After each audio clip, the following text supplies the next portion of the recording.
¿Cómo están ustedes? En esta edición de El Campo, la Industria Verde, conversaremos con Hernán Fernández, experto en mercados, sobre qué es lo que está pasando en este momento con los precios en Chicago, en la Argentina, las perspectivas de la próxima campaña, porque ya es el momento de empezar a mirar 2016-2017 mientras levantamos los frutos de esta cosecha.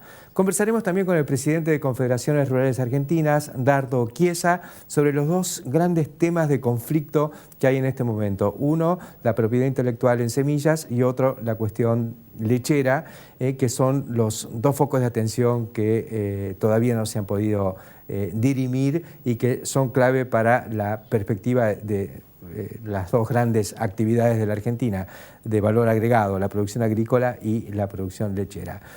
Vamos a conversar también con Fernando Vilela. Fernando está presentando un nuevo simposio, un par de días de debate, 12 y 13 de abril, en las nuevas instalaciones del Ministerio de Ciencia y Técnica, en este caso analizando la problemática global, incorporando un ambiente desconocido para nosotros que es el africano, y creo que es un momento muy oportuno porque sabemos que vamos a volver a crecer y la cuestión es, bueno, hacia dónde vamos a tener que dirigirnos para poder colocar nuestra producción en desarrollo. Y como siempre, Jorge Castro, analizando la situación. Hoy lo vamos a enfocar en un país desconocido para nosotros que es Vietnam y su perspectiva agrícola, como productor, como exportador y como importador. Estos son entonces los temas que vamos a compartir con todos ustedes en esta edición de El Campo, la Industria Verde. Ya volvemos.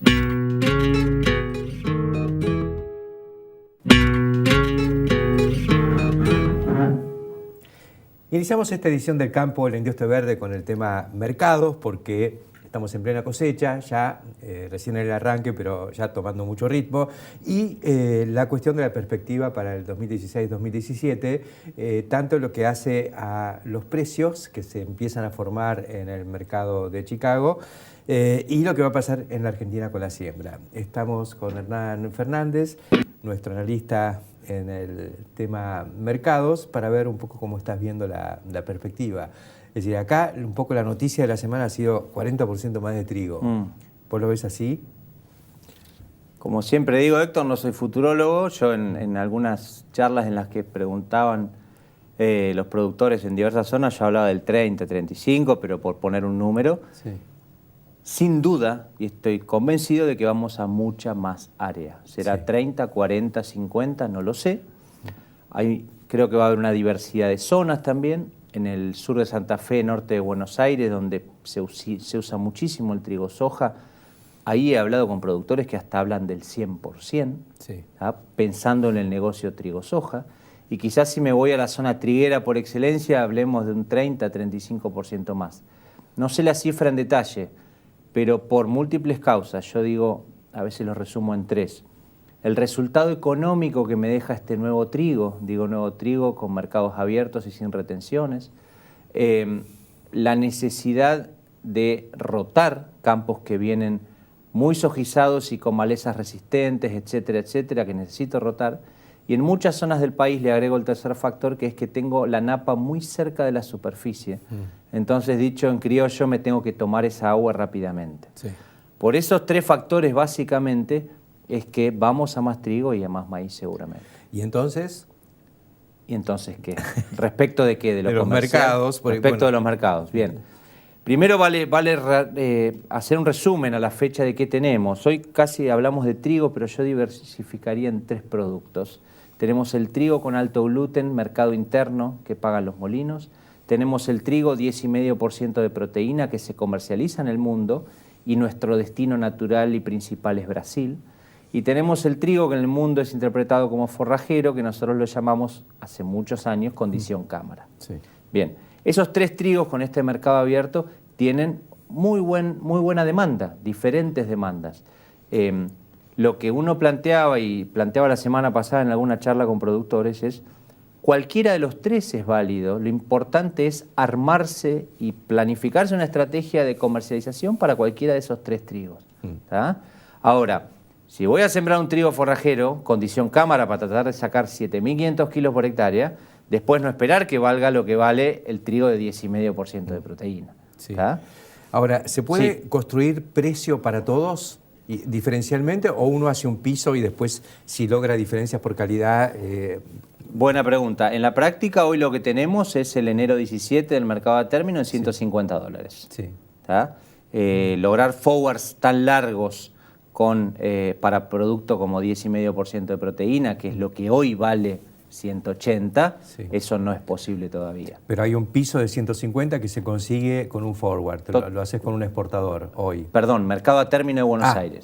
Ok. Mercado a término de Buenos Aires. Más transparente, todavía más fácil y más Totalmente, operativo. totalmente. O sea que una fórmula para construir precio es empezar a tomar posición con ese valor de referencia enero. Por supuesto que sí, eso es dato y eso se puede tomar tranquilamente. Está bien. De hecho, para hacer algunos presupuestos, los que los armamos ya estamos tomando esa referencia. ¿Qué dicen los presupuestos que estás armando? Que Para un dicen trigo $150. resultado positivo, resultado positivo. No perdamos de vista el factor dólar. Sí. No perdamos de vista el factor dólar. ¿Por qué? Porque un 150 con un dólar de 9,50 que supimos tener hace algunos meses, no es lo mismo que con un dólar de, hoy estaba siendo el febrero 17, 18 pesos. ¿Se puede comprar ese dólar? Por supuesto que sí. Por eso lo cito específicamente, porque lo miré hoy cuando estaba cotizando. Ahí hay dos contrapartes, uno que compra y uno que vende. ¿Tá? Si uno quiere citar alguna referencia, bueno, pues ahí hay alguna referencia cierta. Es interesante, porque uno por ahí toma un crédito al 20, hay en pesos, si hubiera, uno tiene asegurado un dólar de también un 20% arriba. Totalmente. Queda todo eso cerrado. Totalmente, y se puede utilizar y es más simple de lo que muchas veces parece. Claro, interesante. Así que bueno, ya se están armando presupuestos. ¿Y la gente está con una actitud de ir construyendo precio, de ir tomando coberturas, ir asegurándose? ¿O estamos mandame la semilla y el fertilizante? Me quedo con lo segundo. Quizás, lamentablemente, usted sabe que hace varios años que uno anda predicando en el desierto con estas cosas. Yo digo, las situaciones pasan, los gobiernos pasan, pero hay un factor cultural que todos conocemos que de a poquito, uno muy humildemente trata de cambiar. Estamos en un mercado hipervolátil, muy, yo digo, contaminado con los mercados financieros. Por eso es que uno hace tanto hincapié en ir armando precio para reducirle el riesgo a esta actividad. Estamos vendiendo la cosecha del año que viene y todavía no cosechamos la de ahora. ¿Cómo viene la actual? ¿Cómo viene maíz? ¿Cómo viene soja? ¿La actitud de los productores? A ver, respecto de cosecha, y no soy encuestador ni mucho menos, pero se vienen observando primeros rendimientos muy buenos, pero inferiores a los del año pasado. Vale recordar que el año pasado fue una campaña donde productivamente, no hablo de la parte económica, productivamente fue excepcional. Sí. Hoy se habla de un 10, un 15% menos que el año pasado en maíz, por ejemplo, en zona núcleo, pero son maíces de 10.000, 11.000 kilos. Claro. Contra 12.000, 13.000 del año pasado. Totalmente, totalmente. Y ahí quiero poner una semillita. Hoy el trigo condición cámara nos lo están pagando unos 5 a 6 dólares por encima del famoso FAS teórico de un tal Guillermo Moreno. Situación que hace más de 15 años que no vivimos. Mercado abierto, sin retenciones, y me lo pagan más que el FAS teórico. ¿Y eso es por? Y eso es porque hay demanda en el mundo y gracias a Dios que existe. Y la expectativa de Brasil, que pareciera que... Y Brasil siempre paga un poco más porque tiene el famoso diferencial. Totalmente, totalmente. Y vale decir, hoy tenemos, también creo que es una virtud del Ministerio de Agricultura, tenemos muy actualizadas las declaraciones juradas de ventas al exterior, que son los viejos ROEs. Claro. Al día de hoy están al 18 de marzo, entonces uno puede ver ahí, es público esto, uno puede ver cuáles son las declaraciones de venta al exterior de todos los productos, de todos los exportadores y cuánto tienen comprado. Entonces, si falta mucho comprar respecto de lo que han vendido al exterior, eso es una buena señal en principio, porque en algún momento de los próximos 180 días van a tener que salir a comprar. Bueno, eso lo podemos ver en trigo y maíz. En trigo van muy cerquita, están declaradas en el orden de 3.700.000 toneladas y tienen comprado más o menos un número parecido. Pero en el caso del maíz nuevo, hay declarados cerca de 13 millones de toneladas de ventas al exterior y ha comprado 7 millones. Con lo cual ahí hay una demanda instantánea que tiene que aparecer. Y va a haber una oferta también importante. Esa va a aparecer después que cosechemos la soja, porque el maíz queda para el final. Por supuesto, y ahí siempre llego al mismo lugar, quizás aburro para algunos, pero no perdamos de vista que un maíz nuevo del orden de 145 o 150 dólares me deja un resultado excelente en términos económicos en esta campaña. Sí. Entonces, no dejar por lo menos de cubrir los costos que tuvo esta campaña con ese precio. Yo creo que sí, que eso es central, y más si estamos diciendo que un trigo, está bien, condición cámara, pero 150 enero de 2017 contra un maíz 145 ahora cash, me parece que es como para tirarse a la pileta. Totalmente. En palomita, como dicen algunos. ¿Y soja? Y soja, a ver, ordenando la empresa, mi humilde sugerencia, si yo tengo una empresa con varios productos, algunos almacenados y otros que estoy por empezar a cosechar, como dije antes, vender trigo cámara, vender muy fuerte maíz, y quizás a partir de eso me doy el lujo de esperar un poquito más la soja. No estoy diciendo no cubramos la soja, porque hay muchas empresas que tienen el 80% de su resultado expresado en soja. Seguro. En ese caso, arranquemos a vender. Hoy tenemos un mayo 16 del orden de 220 dólares. Pero si yo cubrí todos mis costos de mayo, junio, julio, me permito esperar un poco el resto de la soja que me quedaría. ¿Por qué? Porque miro de reojo la siembra en Estados Unidos. Estados Unidos va a mucho maíz, en principio, veremos qué dicen dentro de algunos días en el informe de fin de marzo sobre qué van a sembrar, pero en principio los chimentos desde que nos llegan desde Chicago mantendrían área de soja y crecerían unas 800.000 hectáreas en maíz, con lo cual eso, más algún problema climático, quizás nos puede dar algún premio de precio. En la soja. Y algo se está viendo también con el tema del aceite, ¿no?, que se ha firmado en los últimos días. Totalmente. En realidad yo lo vengo siguiendo casi por curiosidad personal desde principios de marzo, que subió en el orden del 11% el precio. Y ahí sí se dio lo que a veces leemos en teoría del efecto del Niño, que en el sudeste asiático es falta de lluvia. Hubo un problema grave de producción de aceite de palma en Malasia que redujo su producción en el orden del 40%, con lo cual ese aceite de palma que falta, el inmediato sustituto se llama aceite de soja. Hay vasos comunicantes entre todos. Totalmente, y el aceite de soja es el único que hoy está jugando su propio juego y está subiendo.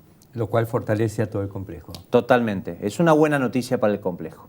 Muchas gracias, Hernán Fernández, por actualizarnos un poco y ponerlos en la plataforma correcta para lo que se viene. Un placer, como siempre. Enseguida continuamos.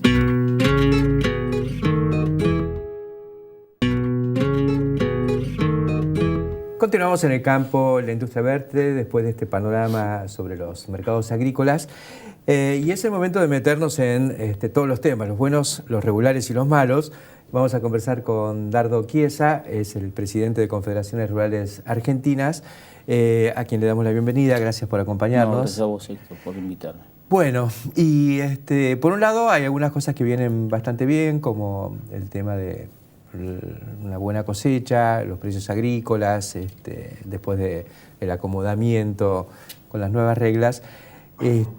Pero todo eso ha generado un ambiente bastante favorable, se vio en Expo Agro y demás, pero hay dos grandes temas que aparecen como focos de conflicto. Uno, el remanido tema de las semillas, de las regalías, y el otro, el tema lechero. Vamos a tratar de hablar un poquito de estas cuestiones. Bueno. Tomemos esta historia de nunca acabar de la semilla, sí, del pago de regalías, la propiedad intelectual y demás. ¿Cuál es la posición que tiene CRA o el presidente de CRA al respecto? Mira, la posición que tenemos nosotros es firme. Nosotros creemos que la tecnología, primero hay que pagarla. Creemos que se sembró esta campaña con una vigencia de ley de semillas que permite el uso propio. Creemos que también venimos de varios años en que el gobierno no le interesó solucionar esto, porque si no, a lo pirro, como hizo tantas cosas, lo hubiera solucionado para un lado o para el otro, y no se solucionó. Me parece que fue a propósito para generar un poquito más de castigo al sector y dejarle lo más complicada a la cancha al que venía. Eso estoy absolutamente convencido. Y te decía, yo creo que la tecnología hay que pagarle a la semilla. El productor cuando siembra debe saber cuánto le va a salir la tecnología. El tema que han ido por ley de semilla un tema, por otro tema por la ley de patentes, no está muy claro el tema de los alcances de la ley de patentes porque nos vamos a meter un poquito técnico, pero no se pueden patentar seres vivos, sino que se patentan procedimientos y en realidad no está muy claro todo esto como debe ser. Está el uso propio oneroso, el uso propio gratuito. Nosotros siempre defendimos el uso propio gratuito, creemos que el productor debería pagar la tecnología una vez y para siempre y después poder utilizarla. La industria piensa distinto, piensa que debería pagar menos al principio y después cada vez que la vuelve a utilizar volver a pagar un canon. A ver, es una discusión que si hay tiempo se discute y vamos a llegar a un arreglo seguramente. Para nosotros tiene dos tiempos. La cosecha, mientras nosotros estamos charlando acá, se está cosechando soja y hay de todo. Y creo que la tecnología sí hay que pagarla. Ahora, este mecanismo de la cláusula del Bolsatec y qué sé yo, nos parece que ha vulnerado un poco quiénes son los actores, ¿sí? Si las cámaras y las bolsas. Nosotros estamos de acuerdo en que si hay que hacer un control, el control lo haga el Estado, que lo haga el INASE, que lo haga la CONASE, que lo haga quien tenga que ser, pero que aparezca el Estado, que no sea una empresa la que saca las muestras y castiga o cobra. Me parece que está todo demasiado revuelto como para que salga algo tranquilo en esta campaña. Esta campaña yo creo que vamos a hacer lo que se pueda hacer y saldrá lo que deba hacer. Ahora, en el segundo tiempo vamos a discutir una ley de semillas y nos vamos a poner de acuerdo. Mira, nosotros hicimos una reunión en CRA donde vinieron todos, hasta Monsanto, nos sentamos en la mesa. ¿Cómo hasta Monsanto? Claro, ellos deberían ser los primeros interesados en sentarse. Ver, podrían ser los más ofendidos, si querés, en venir acá, pero tenemos una buena relación. Vino gente de INASE, vinieron gente de los semilleros, la gente de las bolsas, las 4 entidades. Y realmente de ahí, para el futuro, estamos todos de acuerdo. Hay que discutir lo que te decía recién, el uso propio gratuito una vez, 2 veces, o nada. Si cobramos todo en la bolsa, alguna solución se va a encontrar para adelante. Por otro lado, creo que también una ley de semillas en la Argentina sale cada 10 años, así que discutamos bien esta para no tener los problemas que tenemos con la otra. El tema es cómo salimos de esta coyuntura. Yo la verdad que lo veo bastante difícil. Vamos a salir, me parece, al final a los palos, como hemos salido de tantas cosas, pero no le veo mucha salida. La verdad que es una pena porque está el criterio porque todo el mundo dice, no todo el mundo, yo creo que hay alguna entidad o algunos núcleos dentro de alguna entidad que por una cuestión ideológica se oponen a esto. Y cuando se habla del derecho al uso propio, en realidad creo que se está ideologizando un poco porque acá en la Argentina tenemos grandes organizaciones que si van a decir tengo derecho al uso propio, bueno, pueden llegar a sembrar 150.000 hectáreas. Con esto, y si todo funcionara así, no hay más semilla para nadie. A ver, el tema de la tecnología hay que pagarla porque si no hay desarrollo, los desarrollos cada vez son más caros, uno escucha las inversiones, estamos de acuerdo. Cuando uno habla de uso propio está hablando, yo sembré 300 hectáreas, la semilla para 300 hectáreas. Claro. Bueno, eso es lo que primero aclarar, ¿no? Eso es de lo que estamos charlando. Sí. Si vos me preguntás a mí, cuando yo veo las cosas, digo, bueno, si yo pago la tecnología toda junta en la bolsa, a lo mejor esa tecnología es muy cara. Para pagarla de una vez y no volver a pagar, y en realidad si la tecnología no me sirvió, porque puede ser que la tecnología no haya estado bien elegida y no me sirva y no la vuelva a usar, ya después no discuto el uso propio porque no cambio de tecnología. También es cierto que los eventos se agotan, a los 4 años ya el evento se agota y viene otra cosa y la investigación es permanente. Yo creo que tiene que haber una discusión más racional del tema y creo que vamos a llegar a ese punto. Ojalá, porque yo también veo a la otra parte, a alguna de las otras, es decir, concretamente Monsanto, que no se va a andar con chiquitas en esto, ¿no? Esto no es una amenaza ni mucho menos, pero yo sé que ellos van a hacer uso de la patente, la tengan bien, mal o regularmente patentada en la Argentina. Esto en el mundo se reconoce como de ellos, y va a llegar y no va a pasar. No, yo estoy de acuerdo con vos, yo en eso estoy de acuerdo con vos, por eso te digo que vamos a salir con algunos heridos. Sí, con algunos heridos, porque, sí. A ver, si empezó la cosecha, vos me dijiste que estamos discutiendo en noviembre, estamos discutiendo con la cosecha en marcha. Sí. Hoy en el campo pasa de todo. Hay muestreos, no hay muestreos sin llamar a los productores. A ver, hay un abanico de situaciones muy complicadas. Me parece que tenemos que buscar una salida más ordenada para salir de esto y no estamos tan lejos. Nosotros con la gente de Monsanto venimos hablando. En algunas cosas nos ponemos de acuerdo, en otras cosas no podemos llegar de acuerdo.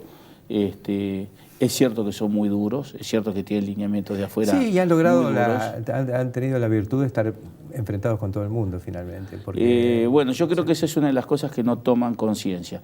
Y tampoco toman conciencia porque a veces nos comparan, no, porque nosotros en Uruguay y en Paraguay. Para Argentina es el tercer productor mundial. Sí. Está parado en el mercado. Entonces, vamos a charlar un poco. Somos difíciles. Sí, somos difíciles. Pero no creo que no podamos encontrar una solución, porque hay cosas que se han esbozado y que se pueda avanzar. Sí. Y ya te digo, uno por las urgencias mira a las autoridades y piensa que deberían tener algún tipo de salida, pero la verdad es que este es un tema que viene hace muchísimos años. Sí, tampoco yo me pongo en el lugar de las autoridades y de tener que agarrar una papa caliente de un problema entre privados. ¿No? Está bien, hay una regulación, hay una legislación y demás, pero es básicamente un problema de que uno tiene una cosa y el otro la quiere usar. Y no se ponen de acuerdo.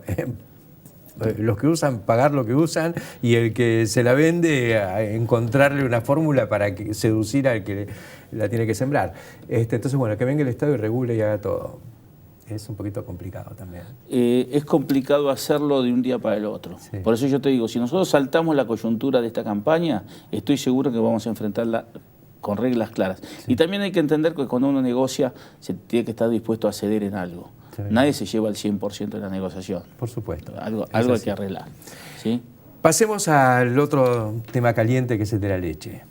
El gobierno ofreció algo y los productores dicen no alcanza, no hay solución. El problema, todos reconocen que es un problema global, pero en la Argentina exacerbado por cierta captura de valor que ha hecho el sector minorista, digamos, o el sector góndola respecto del valor de la producción. ¿Es así? Sí, es así. A ver, el productor tambero hoy está recibiendo entre $1 y $1.20 menos que el año pasado. Sí. Y la realidad le cambió. Sí. Lo que fue bueno para todo el mundo, la salida de las retenciones y todo eso, al sector tambero le subió los costos y lo puso, le agravó la situación. Es cierto que hay una gran diferencia entre la evolución de los precios en góndola con el retroceso de los precios que cobra el productor. El gobierno salió a dar 40 centavos, 2 meses, se retrasó, creo que están saliendo los dos subsidios juntos. Esto la industria lo tomó y capturó parte del subsidio, porque hay productores que están cobrando 2.90 y no se garantizaron los 2.60 que se habían comprometido. Bueno, sigue esta discrepancia entre cómo se articula el precio. Se estudió en su momento de que el gobierno debería salir a comprar el stock, de hecho lo anunció el presidente Macri. A eso aparecieron algunas voces que decían, ojo con el stock, acuérdense de los pollos de Mazorín, porque tiene un vencimiento muy cerca, eso trajo cautela. Por otro lado se le preguntó a las usinas cuánto más le podrían pagar al productor si compraban el stock, y la transferencia de eso a precio de productor es prácticamente nula, no hay, sí. Con lo cual el Estado mira y dice, si la idea era apoyar la producción. Hoy se está mirando ver cómo sigue este tema de los subsidios y se está hablando con AFIP a ver si se puede eliminar retenciones de ganancias, retenciones de IVA, de tal manera de darle al productor cierto tipo de ayuda financiera, ¿sí? para poder seguir paliando esto. La decisión, a ver, lo caótico del sistema no trae una solución a corto plazo. Lamentablemente hay muchos productores que están saliendo, están vendiendo vacas, los tamberos, la vaca que lo mira de reojo ya la mandan a venta. Hay consignatarios importantes que tienen más de 70 tambos en lista remate, para venta, en remate, y lamentablemente va a pasar lo que pasó en el 99 cuando devaluó Brasil, va a caer la producción y cuando falte leche la van a salir a pagar otra vez. Esto ya lo pasamos en los últimos 20 años 3 veces. Suena duro, pero muchas veces el remedio para los bajos precios son los mismos bajos precios, porque se achica la oferta. Pero el problema es que otros países no achican la oferta porque pueden sostener al productor y a la producción, y entonces el mundo sigue con mucha bueno, leche. Esto es una discusión, yo no soy tambero, a veces me miran como si fuera un hereje, pero esta es una discusión que hay que dar si nosotros debemos seguir en un sistema de producción de alta producción con altísimo costo, seguir produciendo 35 o 40 litros por vaca, o nos tenemos que ir al modelo neozelandés, que es un modelo pastoril de bajo costo. Cuando vos ves el sistema neozelandés, es bajo costo, bajo costo, bajo costo, y los tipos compiten y producen menos, viven, mantienen un precio que les permite evolucionar y conviven. Bueno, estos son los temas que se van a tener que debatir. Ahora, la transición de un sistema al otro es muy cruento también. Sí. Es muy cruento también. Cualquier achique es violento y hay costos fijos que no se pueden diluir solamente con sacar menos litros por vaca, ¿no? Lamentablemente todo esto lleva a una concentración, porque siempre sobrevive el grande. El chico va desapareciendo. Casi inexorable. Sí. Gracias, Dardo Chiesa, por estos comentarios, estas batallas que están dando desde el ruralismo para tratar de encarrilar los focos de conflicto que todavía quedan, porque, bueno, hay focos. No, todavía quedan focos. Y yo te diría que justamente el tema de la transparencia del precio es la batalla que hay que dar, porque esto es un común denominador en la fruta, en la uva, en la lana, en casi todo. Es decir, cómo se forma el precio justo y de qué manera logras un precio transparente, que el productor sepa qué es lo que le van a pagar y que pueda hacer previsiones y elegir su mejor sistema de producción. Eso se va a transparentar también una vez que, ya sabemos, tipo de cambio está en buena medida resuelto, no hay más cepo, el dólar es el que hay. Y entonces ahora, bueno, vamos a ver cómo se acomodan los precios. El precio que no se acomode, habrá que ver qué hacer con esa producción. Por supuesto. Gracias, Dardo. No, gracias a vos. Y nosotros enseguida continuamos.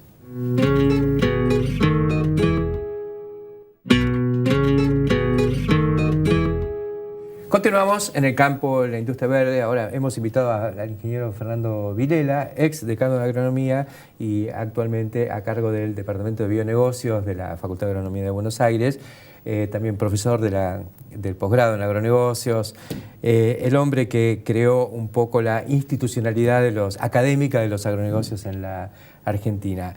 Y el motivo de la invitación es porque se viene un evento muy importante, 12 y 13 de abril, en el que vamos a debatir esta cuestión de los alimentos y la bioenergía argentina para nosotros y para el mundo. Así es, sí, bueno, siguiendo la línea que venimos haciendo en los últimos años, vamos a tratar de ponernos a indagar qué está pasando a nivel global en los próximos años, ¿no? Con un horizonte un poco más largo que el habitual en la Argentina, y viendo focos de interés, ya sea geográficos o por productos, ¿no? Vamos a tener paneles que tienen que ver con China, y bueno, vas a participar, y va a participar Jorge Castro, que dentro de un rato va a estar en el programa. Muchas gracias, y de paso comento que bueno, acaba de salir este libro sobre justamente el evento de hace un par de años de Argentina y Asia, también organizado por vos en la Facultad de Agronomía. Ahora salís de la Facultad de Agronomía con este evento. Esto va a ser en el Ministerio de Ciencia y Tecnología, por gentileza del ministro Barañao, nos prestan instalaciones que son a estrenar, realmente muy, muy lindas, ahí en Palermo, en Godoy Cruz y Guatemala, que, bueno, invitamos a toda la audiencia a participar, va a ser gratuito, y además, como siempre, lo vamos a emitir por web, en forma directa para aquellos que no se pueden acercar a Buenos Aires y lo pueden mirar desde su lugar donde les quede más cómodo, ¿no? ¿Cuáles son los contenidos fundamentales que tenés proyectados para este con eso. Bueno, ahí tenemos, desde el título estamos hablando hacia el 2030, bueno, esa es una caracterización que siempre hacemos. Vamos a tener elementos que tienen que ver con países, hay un bloque grande de China, va a haber de India. Agregamos este año, como el año pasado habían sido el mundo árabe y el anterior del libro, el sudeste asiático, a el África subsahariana, ¿no? Un lugar del planeta donde es el del más pobre, que tiene más crecimiento poblacional, que tiene en algunos países recursos naturales interesantes, ahí está el caso de Angola, por ejemplo, pero que este país importa el 80% de la comida. Digamos. Tiene mejor disponibilidad de tierra y agua que Argentina, pero importa casi toda su comida. No hay tecnología, no hay inversión, y ahí me parece que hay un punto interesante para avanzar, ¿no? Va a venir de este país, va a venir el encargado de las inversiones extranjeras para agroindustria, sacar una nueva ley. Bueno, con el petróleo a este precio ya el esquema que tenían no les funciona y tienen que empezar a hacer otras cosas. Vamos a tener también algunas experiencias de Kenia y de Sudáfrica. Y este año, igual que el año pasado, le agregamos una componente que lo que hablamos del otro tercio, ¿no? Dos tercios de los precios de los productos se originan en los fundamentals, digamos, la oferta, la demanda, estas cosas que habitualmente manejamos. Pero hay un tercio que viene del mundo financiero, de qué pasa con el dólar, qué pasa con la tasa de interés que fija el mercado global. Y bueno, y ahí vamos a tener 2 mesas que van a tener básicamente una orientación hacia eso, en un contexto donde esperamos para los próximos años fuertes inversiones en la Argentina y bueno, apalancar el financiamiento con la producción me parece que es algo bastante original para nuestro ambiente. Es interesante porque digamos que en los 12 años pasados estas cuestiones pasaron al segundo plano. Sí. Al principio, digamos, todavía se seguía la inercia de ese momento tan increíble donde venían fondos de inversión, se armaban empresas y fluía el financiamiento a lo que fue fundamentalmente el modelo de la producción sin tierra, digamos. Se crearon los fondos de inversión agrícolas fondeados en el exterior en buena medida. Sí, aparte, eso desapareció. Esto es así, bueno, y me parece que cuando en el título ponemos seguridad alimentaria global, una de las cosas que por lo menos en mi exposición voy a marcar es este cambio en el concepto, ¿no es cierto? Seguridad alimentaria era hasta no hace mucho un sinónimo de autoproducción de alimentos. Sí. O sea, produzco todo lo que necesito. Claro. Y eso lo hizo Europa en algún momento, intentó hacerlo China. Se mezclaba con ese concepto tan abstracto de la soberanía alimentaria. Yo me la hago, yo la hago, yo la como. Sí. Bueno, o el mundo árabe que decía, bueno, traigo bloques de la Antártida para hacer agua y regar, digamos. Bueno, eso cambió, digamos. Ya está claro que estos bloques del mundo no van a poder producir lo que necesitan. O sea, en ese libro están las cuentas que habíamos hecho en ese momento, que en el sudeste asiático 900 millones de personas en el 2030 van a comer solo si viene comida de otro lado. Y los otros lados son muy pocos. Solo el 10% de la población del mundo vive en países con excedente de alimentos. Estados Unidos, Canadá, Australia, Nueva Zelanda, la zona del Mar Negro y el Mercosur original. Seguro. Y no hay otros de donde sacar lo que viene y lo que crece, ¿no es cierto? Entonces, ¿cuál es el concepto de seguridad alimentaria que están empleando estos países hoy o el mundo árabe? Es decir, asegurarme un proveedor fiable a largo plazo. Seguro. Y entonces ahí me parece que se puede hacer una sinergia muy interesante entre esas necesidades y las nuestras de poder avanzar. Tenemos muchos deberes para hacer. Nuestro país no tiene tratado de libre comercio con casi nadie. Ahora estamos contentos porque vamos a aumentar fuertemente la siembra de trigo y de maíz en la próxima cosecha, ¿no es cierto? Y eso es una buena noticia. O sea, va a haber mejor rotación.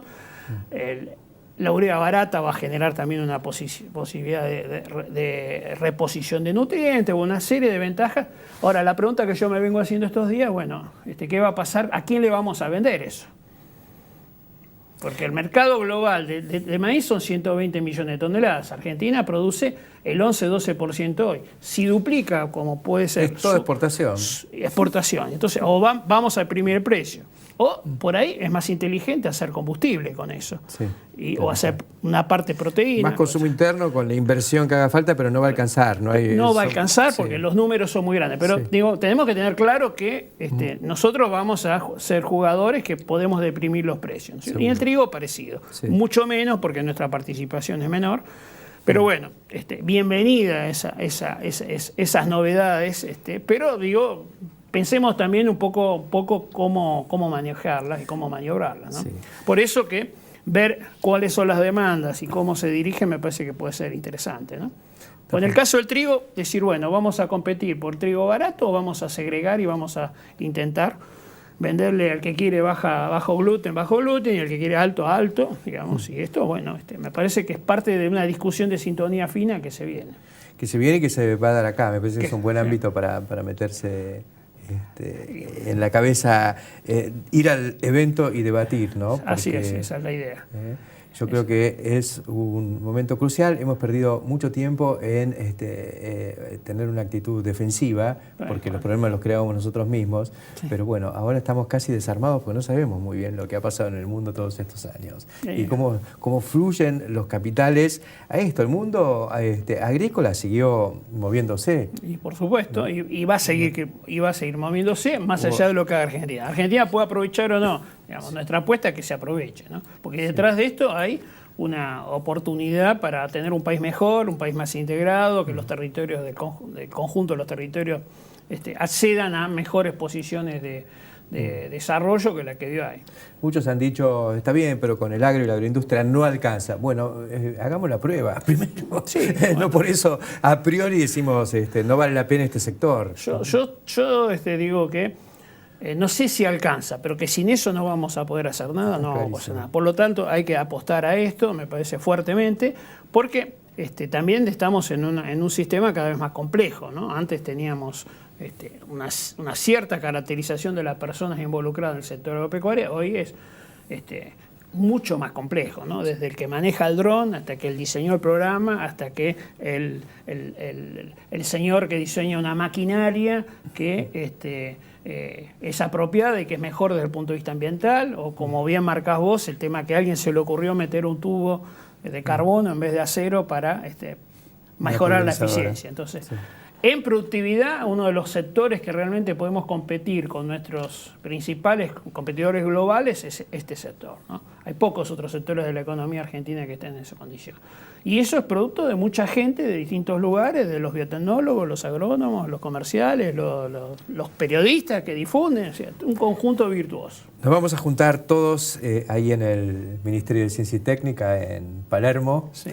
El 12 y 13 de abril próximo, de mañana a la noche. Bueno, los esperamos y bueno, ingresen en la página web de la facultad para hacer la inscripción, que es el único requisito que pedimos, que es www.agro.uba.ar, del sur al mundo en 2030 y bueno, muchas gracias. Y allí estaremos, gracias a vos. Enseguida continuamos.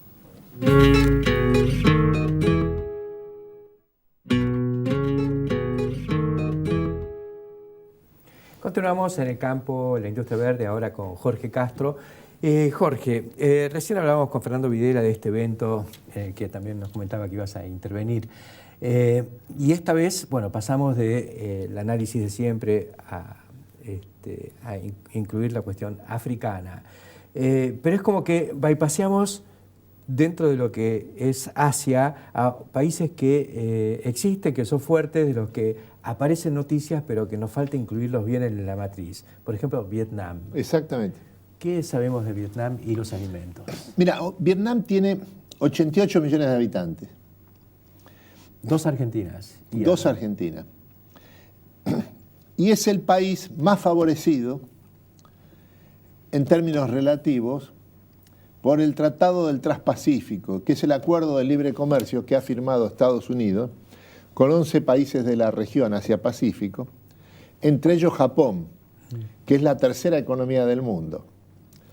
Esto es un logro, uno de los 3 logros fundamentales del presidente Barack Obama en esta fase final de su mandato. Lo que hay que agregar es que lo que significa el acuerdo del Transpacífico para Vietnam en tanto productor agroalimentario. Hasta ahora, la producción agroalimentaria en Vietnam está centrada en la producción y exportación de arroz. Sí. Grandes exportadores de arroz. Grandes exportadores. Son los segundos exportadores de arroz del mundo después de Tailandia. Ajá. El cálculo que se hace, que es el que está haciendo el propio gobierno vietnamita, es que el acuerdo de Transpacífico mediante la posibilidad de aumento de las exportaciones de arroz se multiplican por 6 o por 8 en un plazo de menos de 10 años. Ajá. El inconveniente para este aumento extraordinario de las exportaciones de arroz de Vietnam es de carácter ecológico, porque implicaría una multiplicación de las cosechas, varias cosechas bianuales que se tienen en el momento actual, acompañada por un incremento extraordinario de lo que se refiere al uso de fertilizantes y pesticidas, y también al consumo de agua. Claro. Es esto lo que limita, no la expansión del comercio que implica el Tratado del Transpacífico, es esto lo que limita un aumento de la producción y de las exportaciones de arroz en Vietnam. ¿Y superficie tienen para ir incrementando? Tienen escasa superficie y es una superficie casi toda montañosa, Claro. en donde lo que se está experimentando es un proceso gigantesco de migración masiva del campo a las ciudades. Modelo asiático. Es el modelo asiático, en el sentido de que esta migración masiva, el campo vietnamita está siendo despoblado por la migración masiva de su población campesina que pasa a las ciudades y abandona las tareas agrícolas. Ajá. Esto al mismo tiempo, en términos de consumo de alimentos, lo que significa es que Vietnam está hoy experimentando el mismo proceso que el resto de los países asiáticos, en primer lugar China, que es una transición dietaria de su población, el vuelco masivo al consumo de proteínas animales. Por lo tanto, está dejando en términos proporcionales el consumo de arroz. Claro. Con lo cual tiene más arroz para exportar. Exactamente. Entonces, el problema es la respuesta a esto, si es que hay una respuesta, pero la probable respuesta a esta situación es por el lado de lo que significa el Tratado del Transpacífico para la economía vietnamita.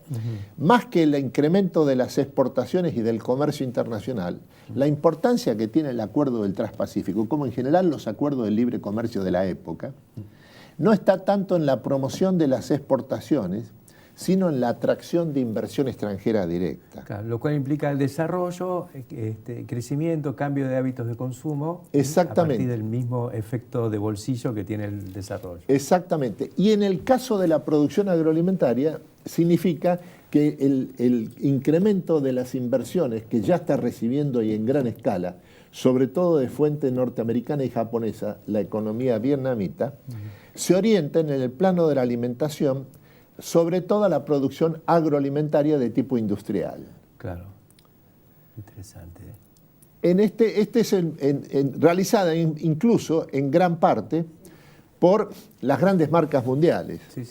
Yo me acuerdo que en China vimos una inversión canadiense en un enorme invernáculo donde se producía lechuga. Exactamente. De manera automática. Este es el camino que, en lo que se refiere a la producción agroalimentaria, se apresta a tomar Vietnam a través de su participación en el Tratado del Transpacífico, que para Vietnam significa fundamentalmente incremento extraordinario de la inversión extranjera directa.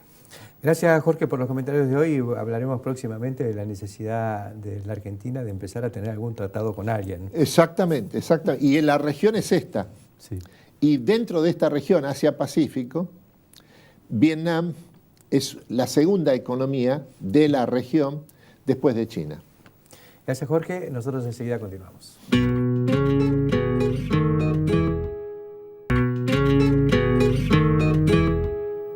El común denominador de esta edición del Campo, la Industria Verde, es que volvemos a crecer y vuelve la preocupación por ver qué pasa en el mundo y a dónde vamos a colocar los excedentes de producción, planteando excedentes, lo que va a ser el incremento a partir de ahora, porque nunca se puede hablar de exceso en la producción de alimentos, mucho menos no ya desde el punto de vista ético, sino desde el punto de vista económico en sí mismo, porque sabemos que los productos agrícolas siempre se venden, siempre tienen un mercado y la variable de ajuste es, por supuesto, el precio.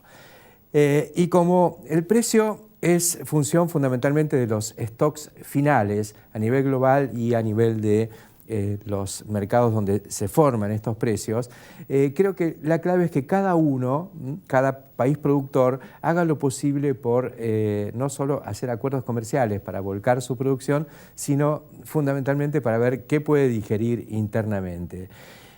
Se ha hablado mucho de ir del campo a la góndola, del valor agregado en origen, etcétera, etcétera. Todo eso requiere inversión y creo que para un país que va a recibir una corriente de inversiones, eso es seguro, pero tenemos que medir muy bien cuáles son las posibilidades concretas para canalizar eso y lograr el máximo impacto por dólar invertido, por dólar que hayamos podido atraer hacia nuestro país. Y en ese sentido hay una especie de prioridad o un ranking que podemos hacer y que nos colocaría muy bien posicionados a nivel mundial y a nivel de la imagen país.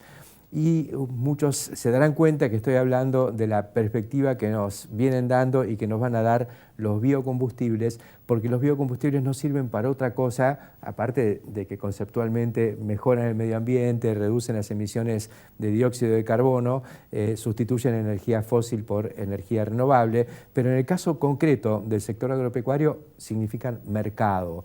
Y no hay nada que pueda producir una transformación a menor costo de inversión que, por ejemplo, pasar del grano de maíz al etanol de maíz. Y la Argentina tiene un extraordinario potencial para crecer el maíz y va a crecer, pero también un extraordinario potencial para incrementar el uso de etanol combustible en el mercado interno.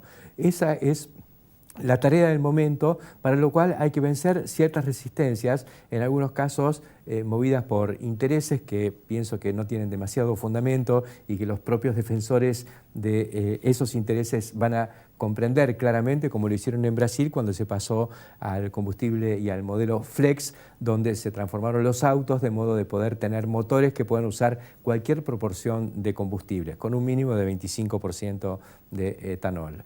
Creo que para la Argentina significaría incorporar 2 o 3 millones de hectáreas de maíz para este destino y al mismo tiempo que podríamos atender la situación de las economías regionales del noroeste basadas en caña de azúcar.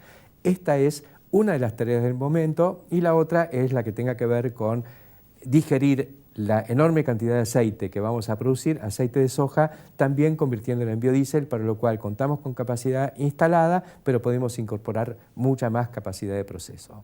Hasta la semana que viene.